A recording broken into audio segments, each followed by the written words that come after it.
ये कहानी है एक बाप बेटे की जो स्कूटर पर कहीं पर जा रहे होते हैं। तभी जो बाप होता है उसकी नजर पड़ती है रोड के साइड में कुछ लड़कों के ऊपर जो कि कीचड़ में कुछ ढूंढ रहे होते हैं। तो अपना स्कूटर वहां पर रोकते हैं और जाकर के उनसे पूछते हैं कि बेटे क्या ढूंढ रहे हो यहाँ पर। तो उनमें से एक बोलता है कि आपको दिख नहीं रहा है कि ये सामने सोने का फल है, हम उसको पाने की कोशिश कर रहे हैं। उसकी ये बात सुनते ही पिता का ध्यान जाता है उस सोने की फल की तरफ जो चमक रहा होता है। फिर उनके माइंड में कुछ इमेजिनेशंस बनने लग जाती हैं कि काश ये जो फल है ये मेरे बेटे के पास में आ जाए तो ना सिर्फ उसकी बल्कि मेरी भी जिंदगी बदल जाएगी। तो बिना सोचे समझे अपने बेटे को धक्का मार देते हैं उस कीचड़ में और बोलते हैं कि तुझे किसी भी कीमत पर वो फल लेकर के आना है।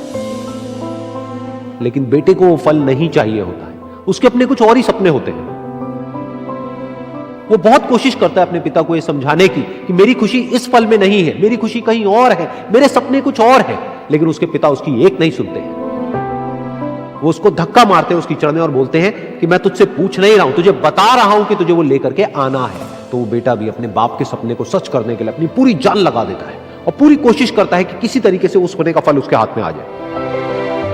लेकिन जैसे जैसे वो हाथ पैर मारता है उस फल को पकड़ने के लिए, वो और नीचे धंसने लग जाता है और फिर जाकर के उसको समझ आता है कि ये कीचड़ नहीं है, ये दलदल है।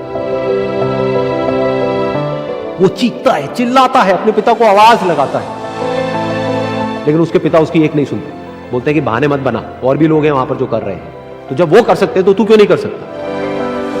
तो एक बार वो फिर से कोशिश करता है और अपनी पूरी जान लगा देता है, लेकिन उसके बाद भी उसके हाथ में कुछ नहीं आता है और वो धीरे धीरे नीचे धंसता चला जाता है और मर जाता है। तब जाकर के उसके पिता को एहसास होता है कि उससे कितनी बड़ी गलती हो गई। वो वहीं बैठ करके रो रहा होता है, चीख रहा होता है, चिल्ला रहा होता है। तभी वहां पर एक साधु आता है और वो साधु उस आदमी से पूछता है कि तुम क्यों रो रहे हो। फिर वो आदमी उस सोने के फल की तरफ इशारा करते हुए उस साधु को अपनी पूरी बात बताता है और बोलता है कि इसमें मेरी क्या गलती है, मैंने तो जो कुछ भी किया अपने बेटे की खुशी के लिए किया। तो वो साधु उस फल को ध्यान से देखता है और उस आदमी को कहता है, जिस सोने के फल की वजह से तुमने अपने बेटे को गवा दिया, कम से कम एक बार ध्यान से उसकी तरफ देखा तो होता कि वहां पर कोई फल है भी या नहीं। ये सुन करके उस आदमी को गुस्सा आया और उसने कहा कि सामने तो दिख रहा है फल, आपको नहीं दिख रहा क्या। तब वो साधु उस कीचड़ के ऊपर एक पेड़ होता है जिसकी तरफ इशारा करते हैं और बोलते हैं कि वो जिसे तुम देख रहे हो वो उस फल की परछाई है, असली फल वहां पर उस पेड़ के ऊपर है।